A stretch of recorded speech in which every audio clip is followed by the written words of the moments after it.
Sobriety is the stopwatch. It's very simply saying, okay, you're not going to look at pornography. Ready, go.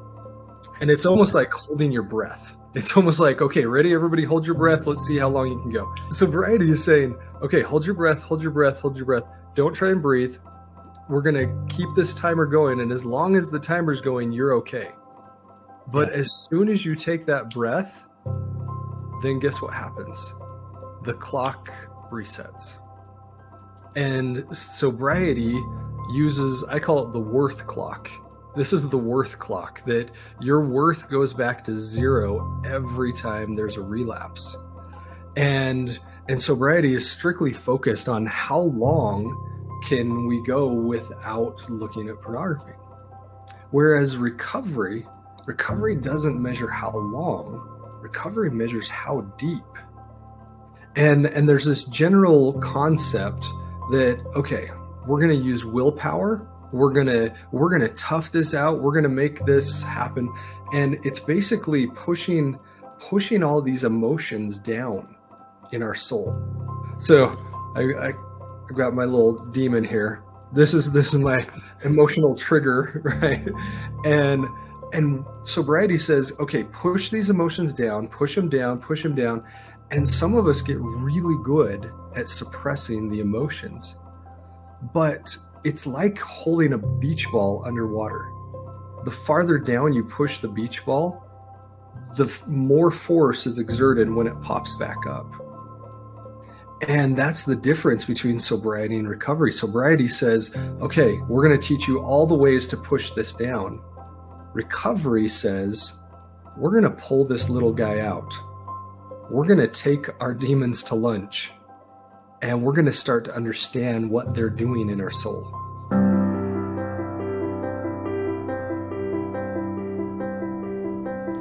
Hey, in this episode, we talk with Curtis Morley. This is part of a discussion that we had over at the Leading Saints community. You guys, listen, all the cool kids are hanging out at the Leading Saints community. If you go to leadingsaints.org/Zion, you'll be able to experience it. There's so many free resources on there, vast libraries to really dig in, and we're having ongoing discussions. Like, Leading Saints is no longer just a once-a-week type of podcast that you just wait around for the next week's episode. We are having the conversation over at the community, and it never seems to end, and I love it. Just so many interesting questions and perspectives are shared there, and so we invite you to be a part of that. And one of the things we do there is have a lot of live streams with a live studio audience tuning in, and that's what we did with Curtis. Curtis is a phenomenal author, coach, has some really dynamic programs that are helping a lot of people, even in the arena of overcoming pornography. And so Curtis wanted to come on here on the podcast and share, or on the Leading Saints community, and share the 8 myths about pornography addiction.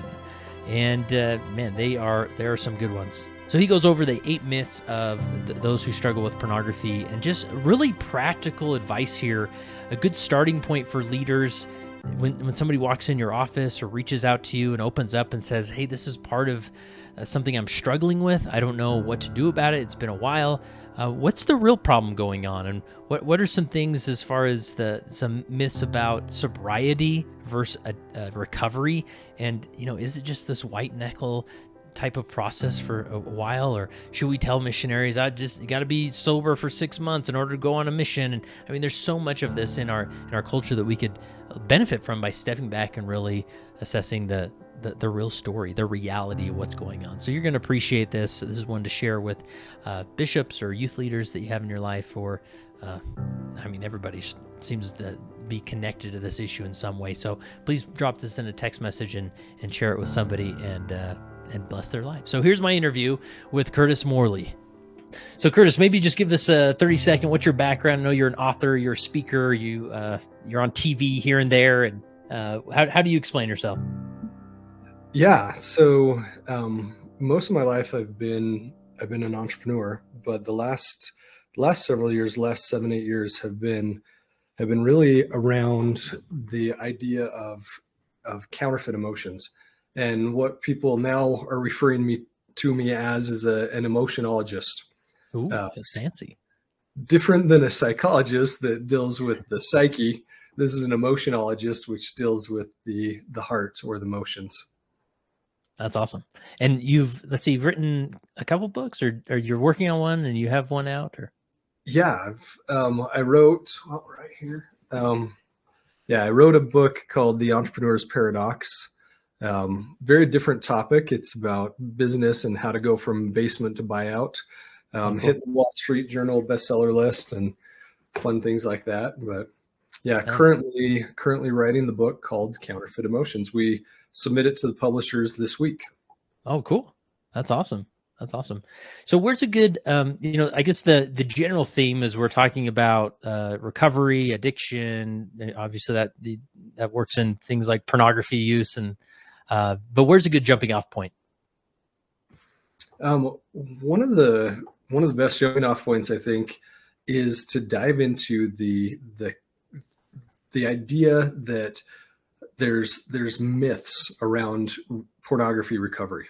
There's a lot of myths, and they've perpetuated for years, probably decades. That they would be great just to dive in and say, okay, let's figure out what these myths are and what they're doing to our members, what they're doing to society in whole, and why these myths actually keep us trapped in the problem versus freeing us. Yeah. And that's the tricky thing with these topics, is that we do things that feel like we're helping, right? When in reality, we're maybe further ingraining the issue or perpetuating it. Yeah. And maybe even if we step back, the idea with counterfeit emotions is that every authentic emotion or every emotion that serves us and takes us where we want to go has a counterfeit. And so some examples are like guilt and shame. Guilt is a beautiful, it talks about in the scriptures over and over again. It's an important emotion. Shame is the lowest frequency emotion we can feel. And there's several different dyads or pairs of emotions in the counterfeit emotions framework.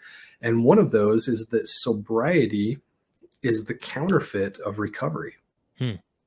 So break that down. How would you define sobriety and how would you define recovery? There's a really simple visual. Sobriety says how long. Recovery says how deep. That sobriety is the stopwatch. It's very simply saying, okay, you're not going to look at pornography. Ready, go. And it's almost like holding your breath. It's almost like, okay, ready, everybody, hold your breath. Let's see how long you can go. You know what? Let's just do it. All right, everybody listening, everybody that's listening, hold your breath. On your marks, get set, go. And I'm not going to hold my breath. You guys do. We'll see who turns blue first. Yeah. But sobriety is saying, okay, hold your breath, hold your breath, hold your breath. Don't try and breathe. We're going to keep this timer going. And as long as the timer's going, you're okay. But as soon as you take that breath, then guess what happens? The clock resets.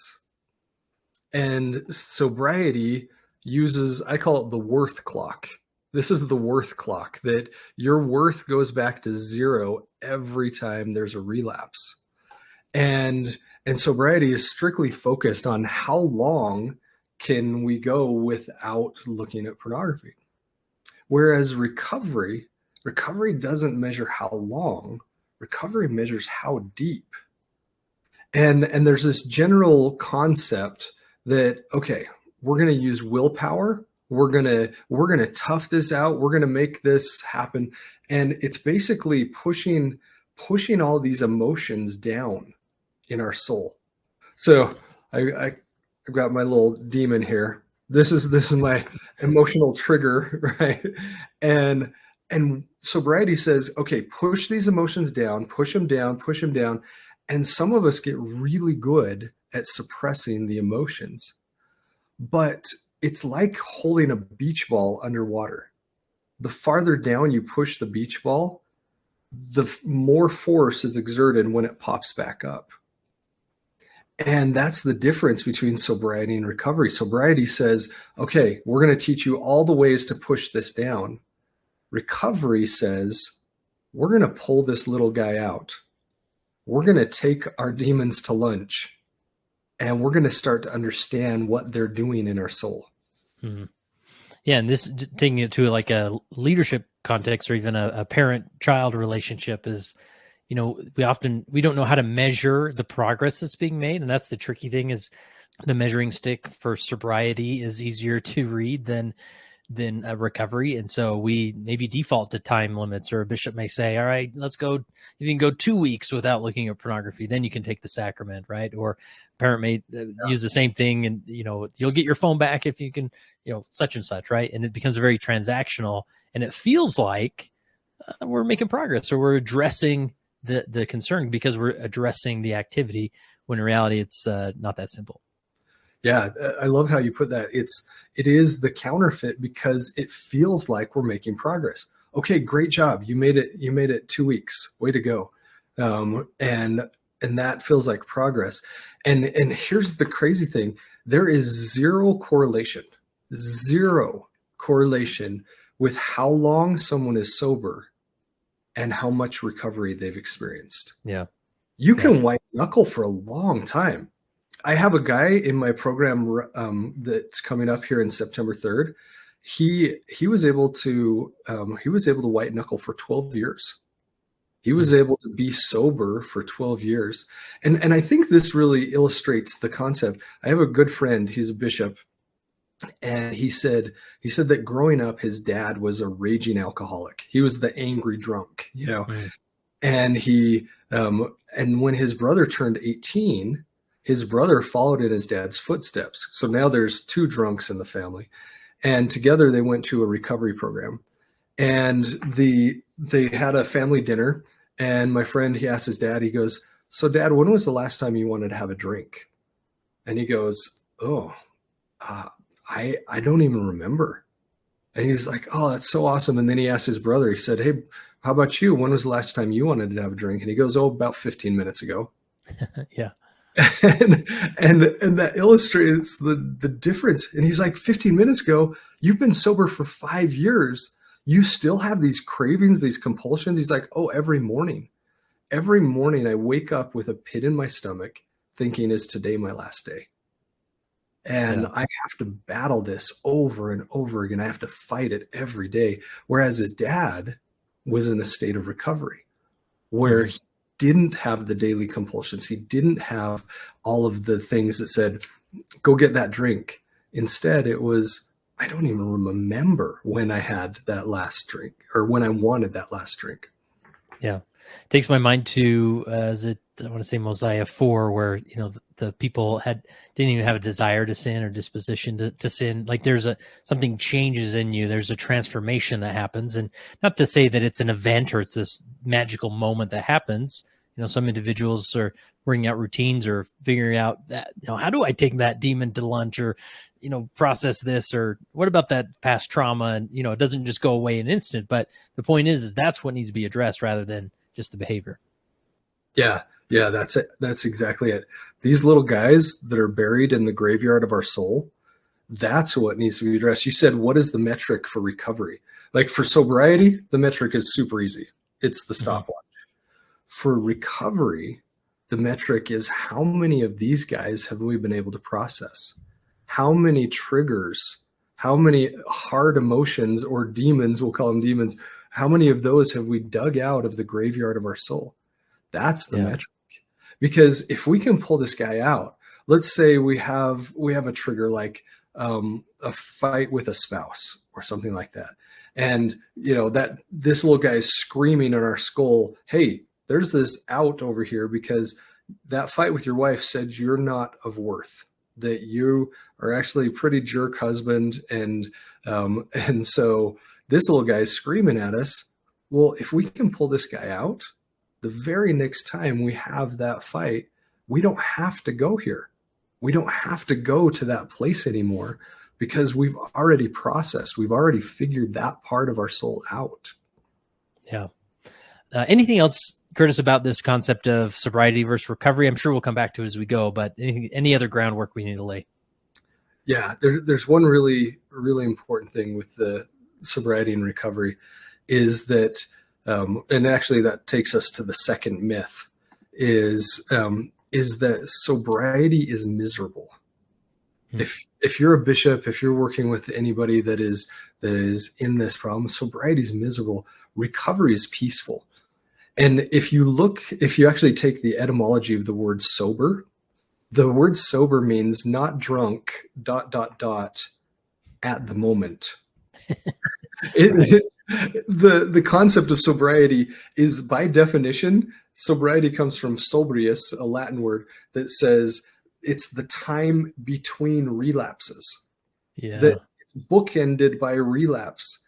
Whereas recovery, if you look at the word recovery, it actually has the word over inside it. Yeah. Yeah, just like holding your breath, where the first 2, 3 seconds, even 10 seconds, I'm feeling okay. It's when I'm pushing 45 seconds where I'm like, oh my goodness, I feel like I'm gonna die, right? Yeah, yeah. And I didn't tell everybody you can breathe. So Oh whoever's yeah, still holding your breath, you can breathe now. people are passed out at their computers all around the world, so this is great. But Nice. that's exactly it. It's that holding your breath. It's like pretending you don't have to feel. Every one of these demons, Rachel in the Q&A, she says, talk more about the demons, taking the demons lunch. Every one of these demons is a feeling.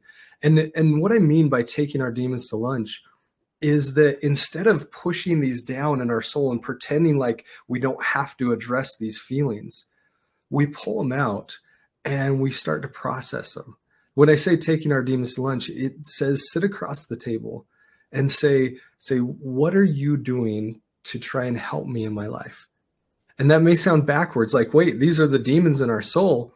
Why would I ask it what it's doing to help me? Hmm. And the truth is, when we pull these guys out, what we find is that they're not demons after all. They're an important part of our soul that we've exiled, that we've fractured, that we don't know how to deal with. And once we do that work, I call it doing the work or digging. Once we dig in and find these guys and say, I want to understand you. And what it turns out is this was a 12-year-old Curtis that had a traumatic experience, that through that traumatic experience said, Curtis, you're actually not worth it. And when that type of experience rolls back around, guess who's popping up their head? It's this little guy.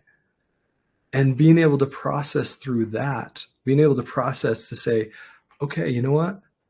I can understand this. My favorite definition of trauma is experience that our mind couldn't comprehend at the time. Mm. That's it. And I love that definition of trauma because it removes the fear of trauma. Like people say trauma and it's like dun dun dun, trauma. Yeah. And it's simply an experience that our mind couldn't comprehend at the time. But now that we've grown, now that we've experienced life more, we can go back to those experiences. We can go back to those experiences and say, you know what?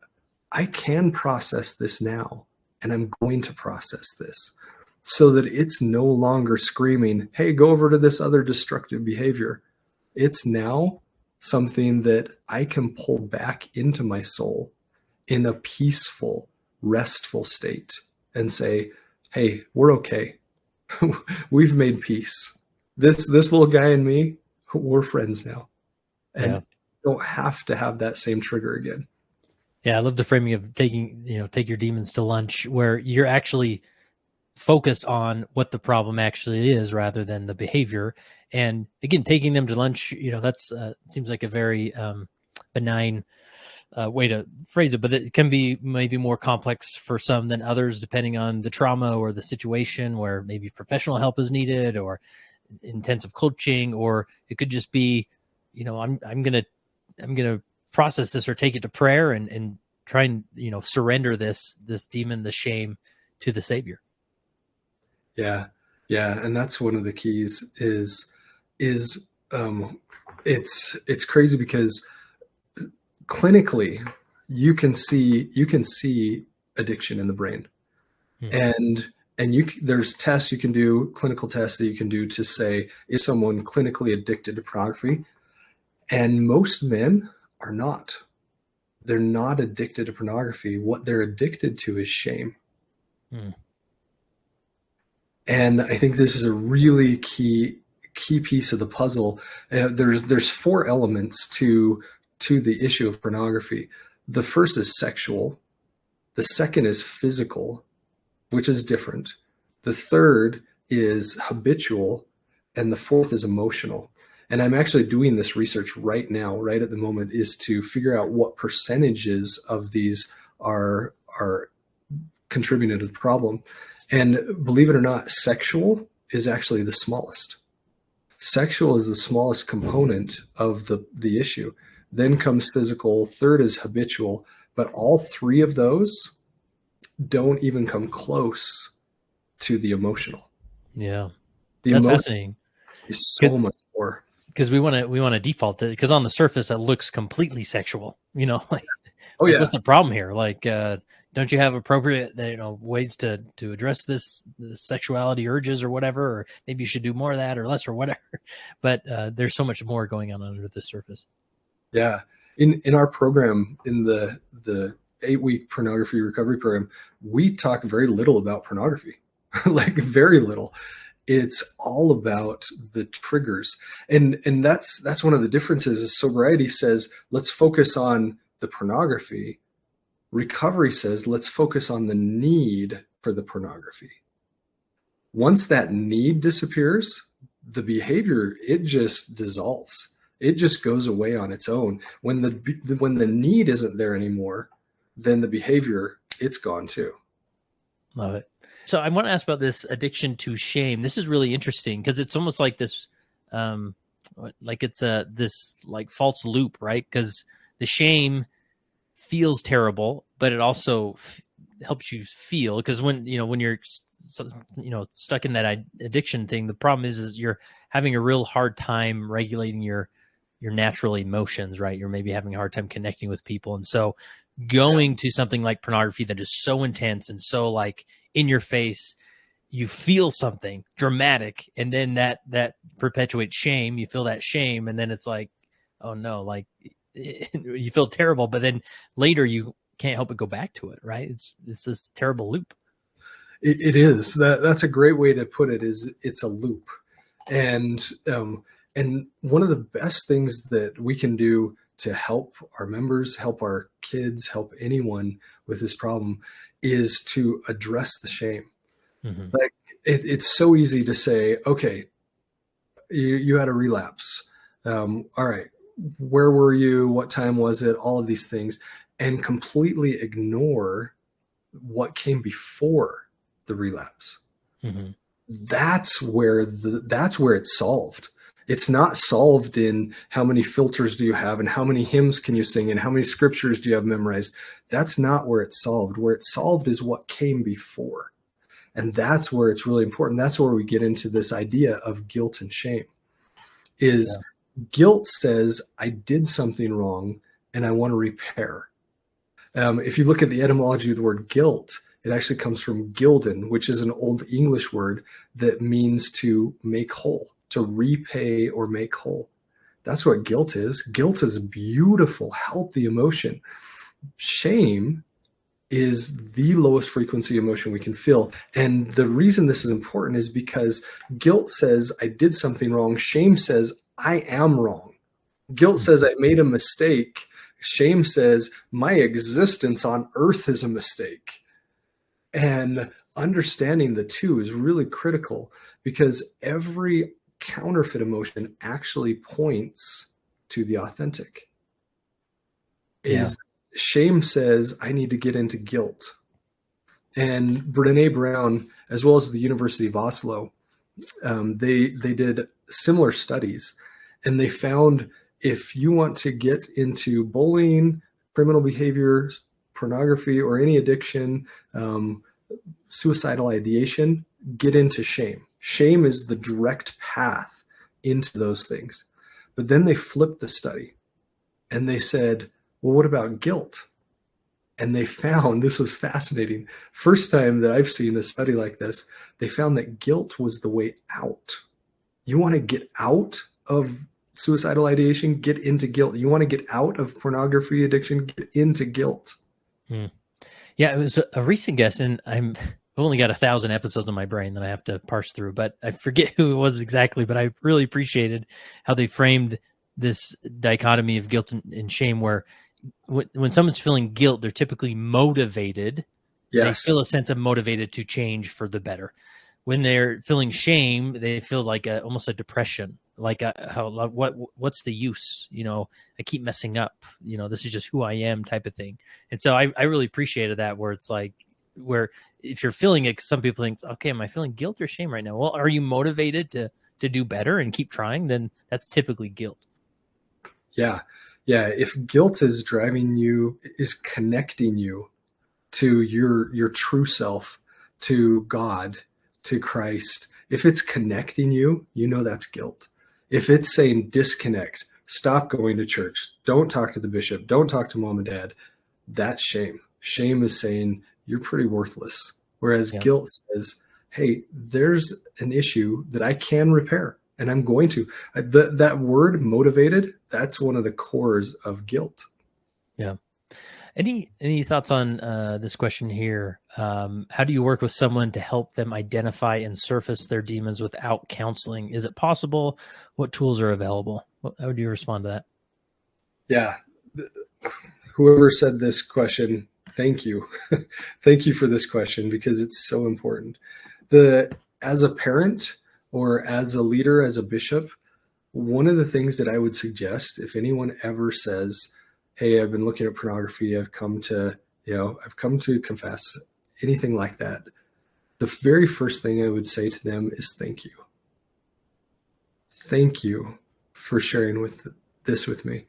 I know that this is hard and I'm so grateful for that.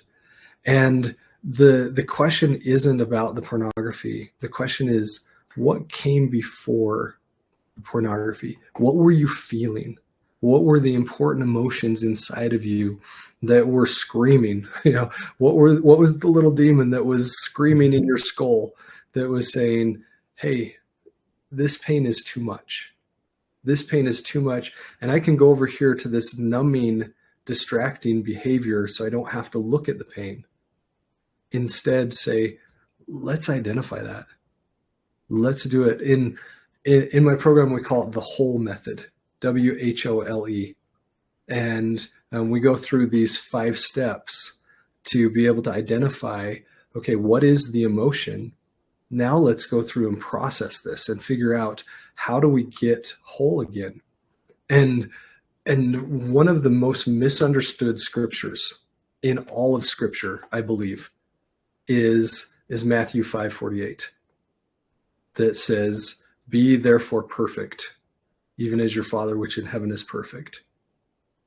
And the reason I believe this is one of the most misunderstood scriptures is because you have to pair it with 3rd Nephi 12:48.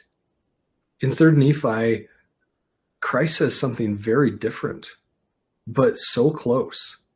In 3rd Nephi, Christ says, "Be therefore perfect, even as I, or your Father which art in heaven, is perfect."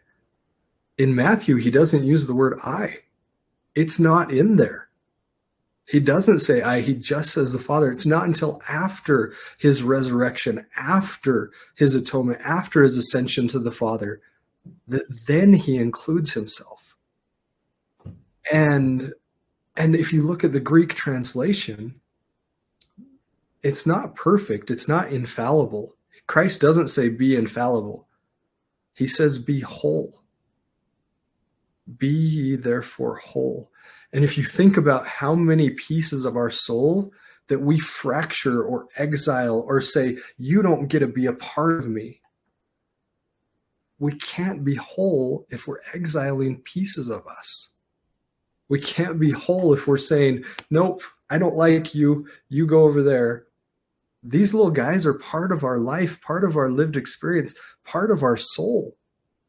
And it's not until we bring them back in a place of peace and rest that we can truly become whole. Yeah. And I want to highlight here, like, we often talk about addiction or demons in the context of addiction or other, stigmatize negative behaviors.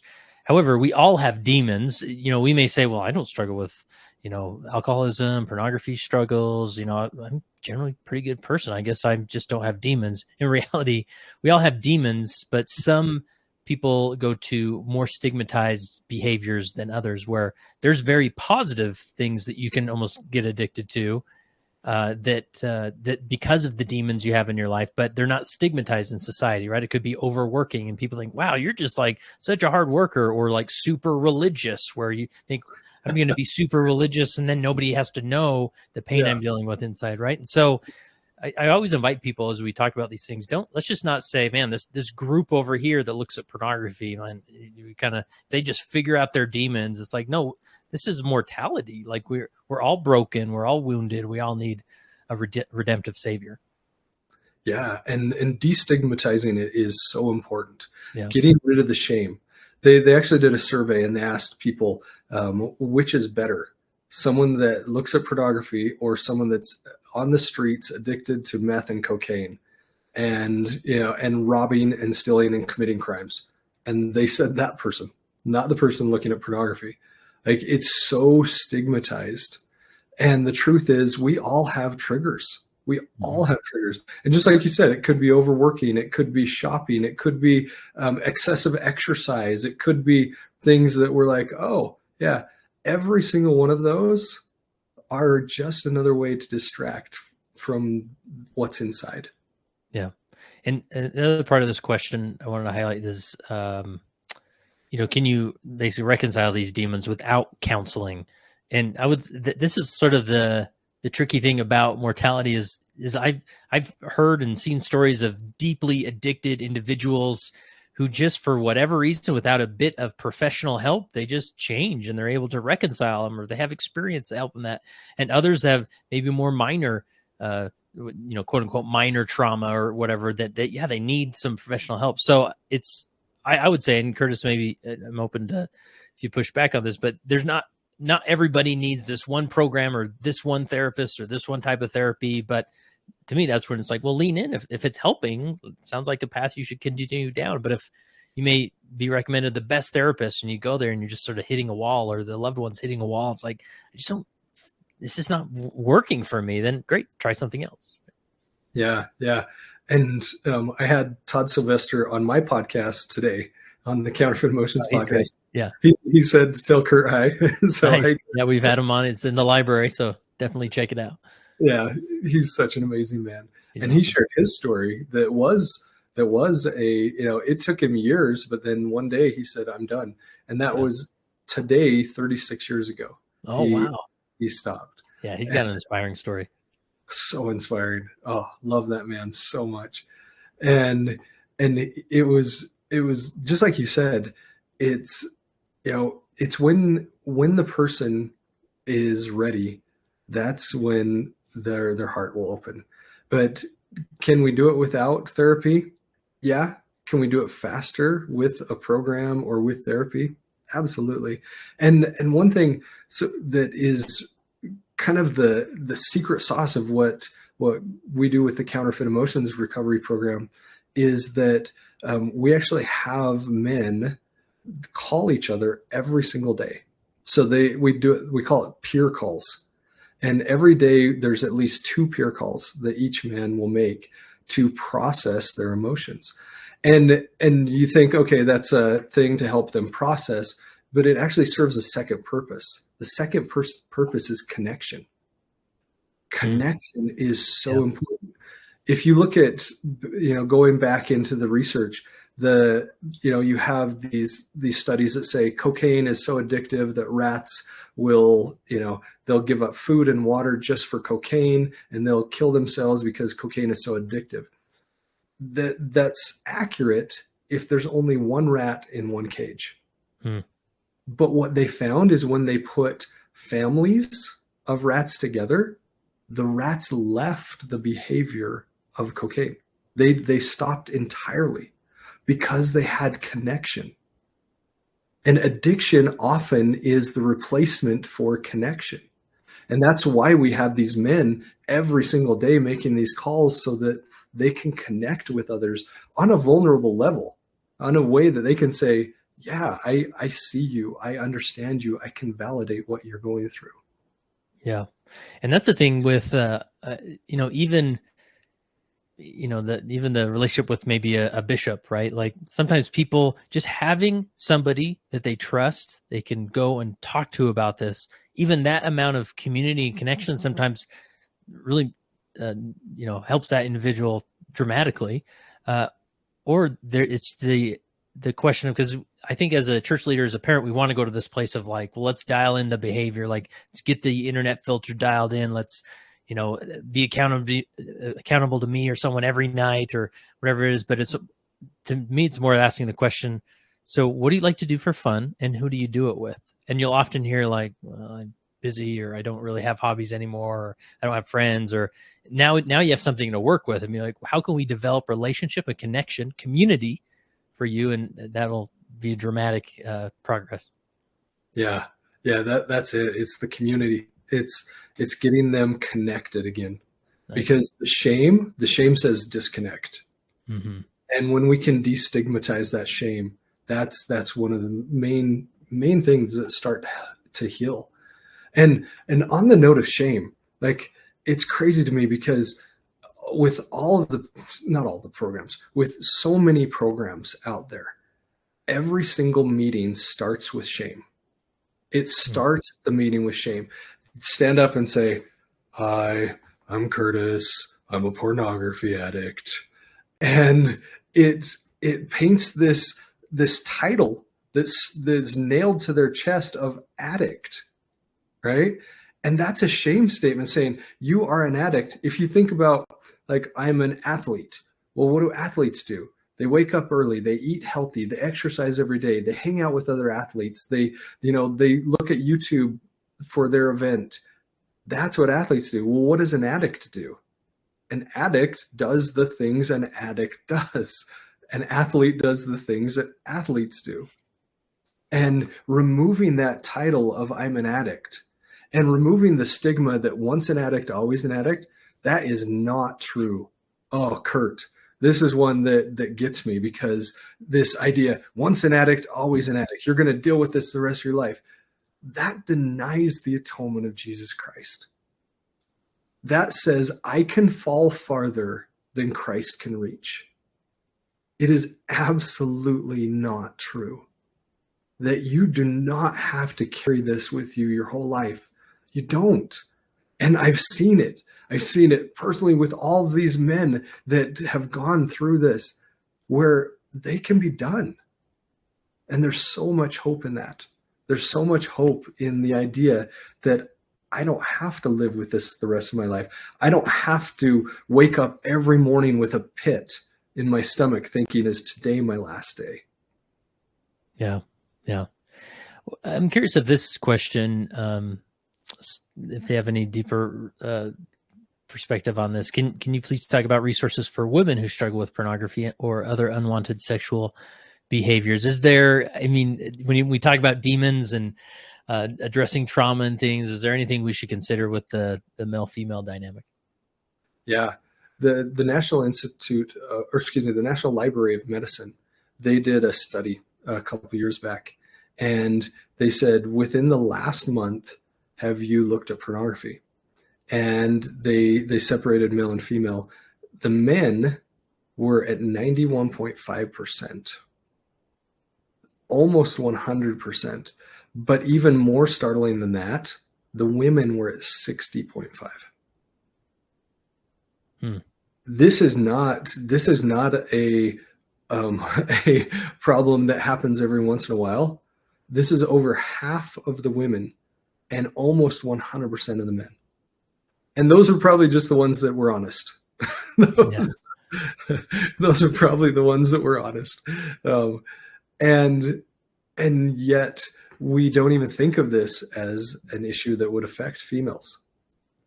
And yet, with the advent of the internet, with instant accessibility, instant gratification, it's becoming that. It's becoming something. And it's crazy. I know we don't have time to go into the neuroscience on this, but the female brain is very different in the way it processes. Even the bilateral stimulation between the two hemispheres of the brain is completely different. And yet it's becoming an issue. And Yep. so I actually have a friend, she's a therapist, and she's thinking of completely focusing her practice on women's pornography recovery. Wow. Yeah. Yeah. Yeah. Nobody's safe from this plague for sure. So, and someone else asking, is there a, is whole and, let's see, the whole, Oh, was that an acronym? yeah. What does whole stand for? Yeah. What does whole stand for? Yeah. So whole, the process of digging up these demons, the W in whole is witness. So witness the emotion. Instead of judging the emotion, just witness. If that emotion is pain, if that emotion is anxiety, if that, whatever that emotion is, just witness. Kind of like sitting on a grassy hill on a summer day, looking up at the clouds. Just let those clouds float through. Mm-hmm. The truth is, we are not our emotions. We are not our thoughts. And even a transcendent level higher than that is we don't have to believe our emotions. We don't have to believe our thoughts. And so many of us think we do. And so that first step is just witness. Don't put any judgment on the emotion. Don't let that emotion drive the bus. Just watch it. Just witness that emotion as it comes in and it flows out. And they did a study out of, I believe it was Harvard, where they looked at how long does an emotion last. Most emotions last on average 90 seconds. So if you can just watch that emotion for 90 seconds, that cloud will come into view and that cloud will float right on by. The second step is harmonize, is get harmonized. And what I mean by that is Dr. Daniel Amen, he may be the leading neuroscientist in the world. When I worked at Franklin Covey, he came on our tour with us, and he said, I can get anyone out of a complete panic attack in 3 minutes or less.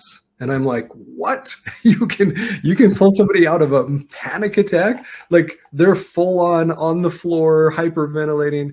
And he's like, yeah. And I'm like, how do you do that? And he said, I just have them breathe. I just have them breathe. Deep breaths. Most of us don't breathe. Most of us, our breath is that shallow all day long. And so he does this deep breathing that's in for 5 seconds, out for 8 seconds. And he does that for 90 seconds and the panic attack is completely gone. Wow. So that's one of the pieces of the H in whole is harmony. Harmony. So witness, and then harmony, and then Harmony. O. The O is open your mind, get curious to say, why was I triggered by this? Our emotions, our triggers are 100% ours. They are ours to own. They are our responsibility. So ask yourself, why did I get triggered? Not why did anyone else get triggered? Why did I get triggered? And open your mind and start exploring, hey, I got triggered by that. I wonder why. And start backtracking in your life. Because every emotion, well, let me start at the end. Every habit comes from an action. Every action comes from an emotion. Every emotion comes from a thought or a belief. And every thought or belief is formed in an experience. So if you can open your mind and say, okay, why did I want to go to this action or this habit? Well, it's because of this emotion. Okay, well, that came from this belief. Where did that belief come from? That came from this event. So that's the O, is open your mind. Cool. And the L? L is leading saints. Of course, that's why we're here today. Mm-hmm. It's the whole reason. is lead your life. Is say, what am I trying to distract from? What in me is saying distract? What am I trying to hide from, distract from, numb from? Lead your life and say, okay, am I going to be a victim? Am I going to go into victim mode with this emotion? Or am I going to be a victor? And one of the great tools there is a victim will ask the question, why is this happening to me? They'll say, this bad event happened. Why is this happening to me? Mm. A victor will change the question and will ask, why is this happening for me? And that question is so important. So asking that question in the L so that you can lead your life and you can say, it's like one Doctrine and Covenants 121. All of these things shall be for your good. Not just the ones you like, not the pleasant, happy ones. All of these things will be for your good. So the L is lead your life. And the E, this is where the real work happens, is edit the meaning. Is as you go back in that process and you find that event that created that belief, that created the action, or the emotion that created the action and the habit, as you find that, that's where the real digging happens. That's where the digging happens that says, okay, I found the event. Now it's time to rewrite the meaning. We don't rewrite the story. What happened. That was real. That was authentic. That happened. What we do is we rewrite the meaning of that story. And we edit the E, we edit that portion of our story to say, hey, when this happened, I put this meaning to it. Is that true? Is that real? Do I have to put that meaning to it? Or because I've grown, I've learned, I've evolved, can I put a different meaning to that story? Can I put a different meaning that will allow this guy to rest? Yeah, it's powerful.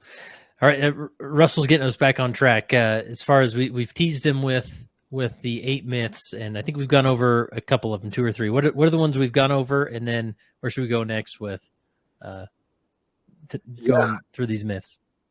All right, myth number 1: sobriety is not the same as recovery. There is a myth that sobriety is recovery. It's not true. There's zero correlation. Myth number 2 is I will have to fight this every day for the rest of my life. Again, that's not true. Through the power of Christ, through his atonement, we don't have to struggle with this every day. And that plays into myth number 3. We talked about that one. Hi, I'm Curtis and I'm an addict. No. Remove the labels, remove that. There's only one title. There's only one title that cannot be destructive. And that's, I am a child of God. I'm not an addict. I'm a child of God. It's just not true. Myth number 4, and stop me anytime you want to jump in, Kurt. Okay, no, these are great. Myth number 4 is I just need to be sober longer and it'll go away. This is such a pervasive myth. Just hold on longer and you're going to be okay. Yeah. You know, that 18-year-old boy who wants to go on a mission is like, okay, we'll make it 2 months or 3 months and then it'll go away. Or I'm going to get married. And then once I'm married, then it'll go away. You know, these little guys have nothing to do with that. And this idea of longevity, it just doesn't work. There's one purpose. There's one purpose for sobriety. And you can find this in Anna Lemke's book, Dopamine Nation, is that the dopamine dependent cycle, takes anywhere from 2 to 4 weeks to get out of that constant compulsion. That's it. There's this myth that if I've done this behavior for 10 years, it's going to take me 10 years of therapy to get out of this.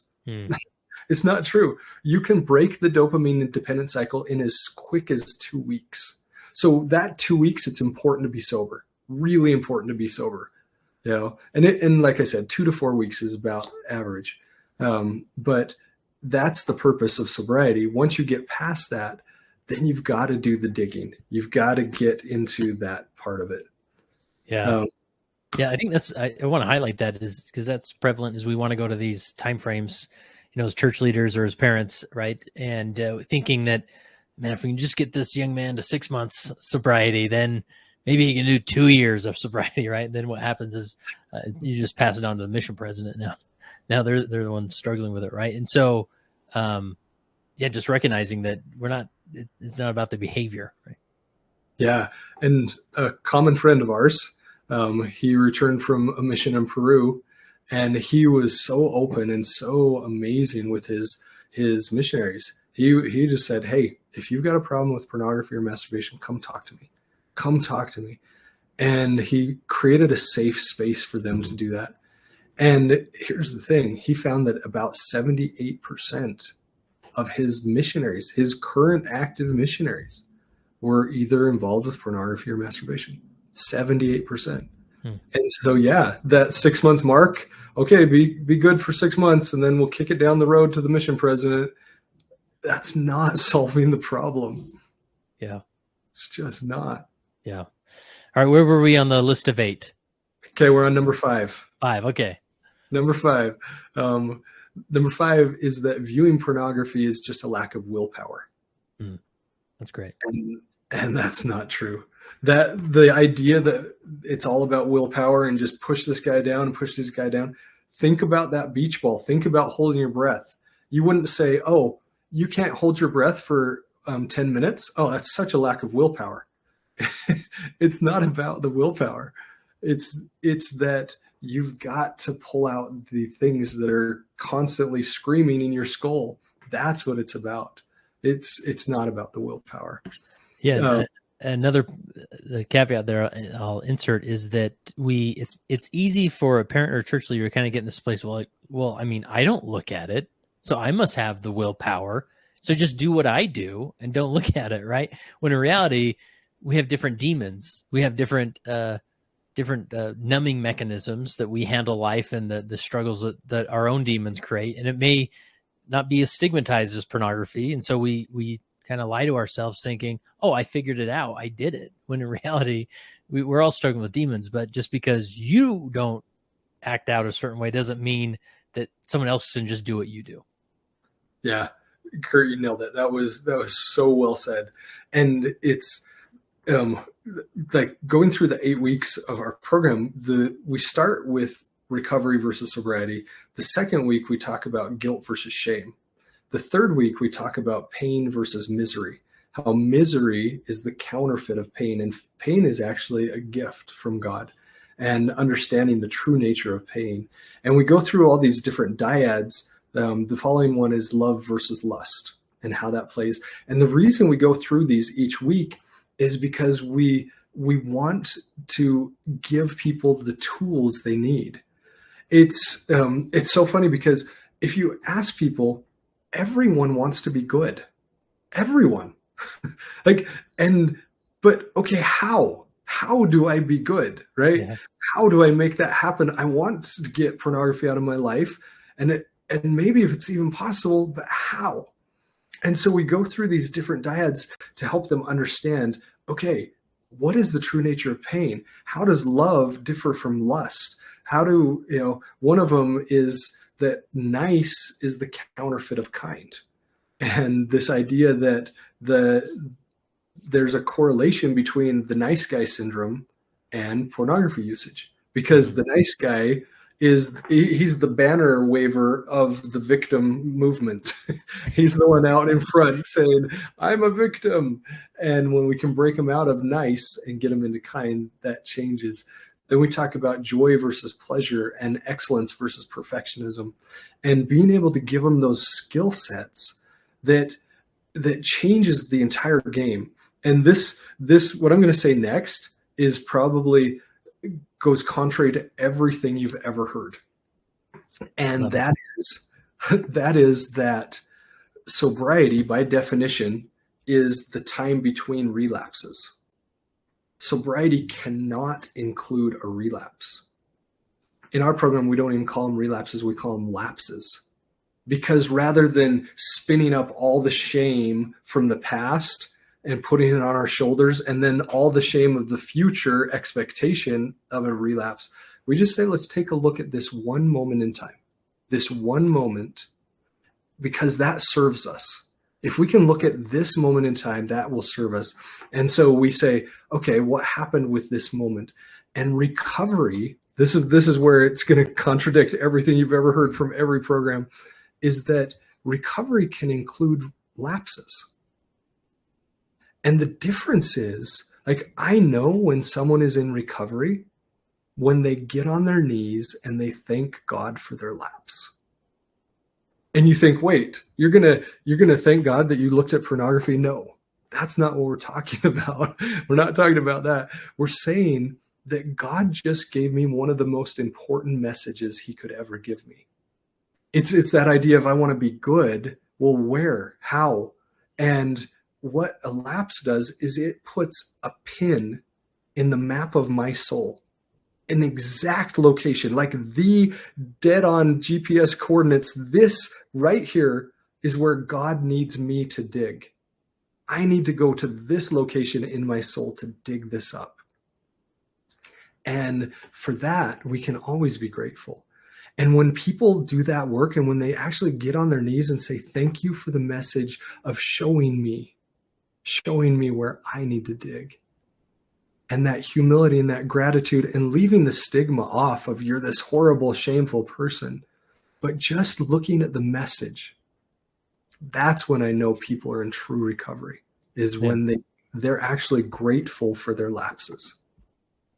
That's awesome. Awesome. And we will mention, you've mentioned your program a few times. We'll make sure Curtis plugs it at the end here, but I want to get through the eight myths. How far did we get? We're on 6. Here we go. Let's hear it. Here we go. Number 6, recovery is about removing all triggers. Right. Like, if you're triggered, just stop pulling the trigger. Yeah. If you're triggered, then, well, get rid of your cell phone. And if you're a drunk, don't go to bars anymore. And David Hawkins in the book Letting Go does an amazing analogy. He said, okay, if you get a sliver in your arm, then you're like, oh, well, it doesn't hurt as long as nothing touches it. So let's put a barrier over that. And then, well, I might want to still play sports, so I'm going to put a bigger barrier and bigger barrier. I'm just going to make sure that this splinter never gets touched. And instead of just pulling the sliver out, right? Yeah. Just pull the sliver out, pull the demon out. Instead of trying to put all these barriers to touching that, just pull it right out. Yeah. And that is the core of the gospel. I mean, that's redemption. We're not saying, Jesus will help you just feel good and get through the day. Like, no, he will heal you. He will transform you. He will redeem you. That is the gospel. Yes, that's exactly it. So number 7. You have to hit rock bottom before you can recover. Yeah, that's a big one. And that's not true. Christ is there no matter where you are. No matter where you are, Christ is there. Or it is unkind to just watch them spiral until they find some level of rock bottom and then think, okay, now we can help them, right? There's no reason why we need to wait for this obscure rock bottom when we can offer resources and help right away, because at their core, everybody wants to be better, like you said. Yeah. Number 8. We're there. Here we go. We made it to number 8. Number 8 is, I will overcome this for my blank, for my wife, for my girlfriend, for my kids, for my parents, for my bishop. I will overcome this for blank. Not a good plan. It doesn't work. It will never work if the motivation is to do it for someone else. It will only work when that person loves themselves enough to say, I'm going to do this for Curtis. That's who I'm going to do this for. And once they can get to that place, once they can say, I care enough about me to do this work, that's when it'll work. And I've had people that are like, hey, I'm doing this for my wife. And I'm like, okay, then this program is not for you. It's just not. Because you cannot heal for your wife. It doesn't work that way. You can only heal for you. Yeah. My mind goes to, if the Savior came to us and said, come follow me, You're like, well, I don't know. And then you turn to your wife. You're like, yes, you will follow him. Okay, I'll follow him. Like that kind of seems like disconnected, right? Like we should follow Christ because we want to be in relationship with him, right? Not because somebody else does. But Yeah. that's really helpful. Yeah. That's exactly it. Awesome. Well, this has been really helpful and fantastic. Where can people find out more about what you offer or your resources, or and what does that look like? It's a weekly type of online thing, or coaching, or therapy, or what is it? Yeah. So we do an 8-week program, and you can go to counterfeitemotions.com/recovery, or you can go to, we actually just got this up. It's been such an important part of our business that we've created a whole new website. We just got it up this last week. It's called recoverynotsobriety.com.